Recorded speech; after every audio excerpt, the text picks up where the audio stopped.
Hi friends. இப்போல்லாம் பார்த்தீங்கன்னா, நல்லவளா இருக்கிறதே ரொம்ப கஷ்டம் போல இருக்குங்க. அதுவும் நல்லவளா நான் இருந்துக்கணும்னு நெனைக்கிறோம் பார்த்தீங்களா, அதுவே நமக்கு பெரிய பாதகமா ஆயிடுதுங்க.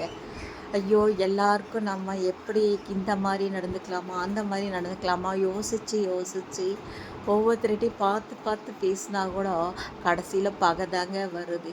இந்த பாசத்தாலேயும் பகைய தான் சம்பாரிச்சு வச்சுக்க வேண்டியதா இருக்கு. எல்லாருக்கிட்டேயும் உண்மையா இருக்கிறதாலயும், நேர்மையா இருக்கிறதாலயும் நமக்கு விரோதங்கள் தாங்க அதிகமா வருது. அதனால மனக்கசப்பு எல்லாமே வந்து பின்னாடி பேசுறது, முன்ன விட்டு பின்னாடி பேசுறது, இதெல்லாம் வாழ்க்கையில நெறைய நடக்குதுங்க. இங்கே எனக்கு அப்படிதாங்க நடக்குது. எவ்வளவோ உண்மையா இருக்கணும்னு நெனச்சா, ம் நாம எதிர்பார்க்குற மாரி அவங்க இருக்க மாட்றாங்கன்னு நமக்கு ஃபீலிங். நம்ம அவங்களோட சேர்ந்து ஜால்ரா தட்ட மாட்றோமேன்ட்டு அவங்களுக்கு ஃபீலிங். இப்படி தாங்க எங்க லைஃப்ல இருக்கு. உங்களுக்கெல்லாம் எப்படிங்க இருக்கு?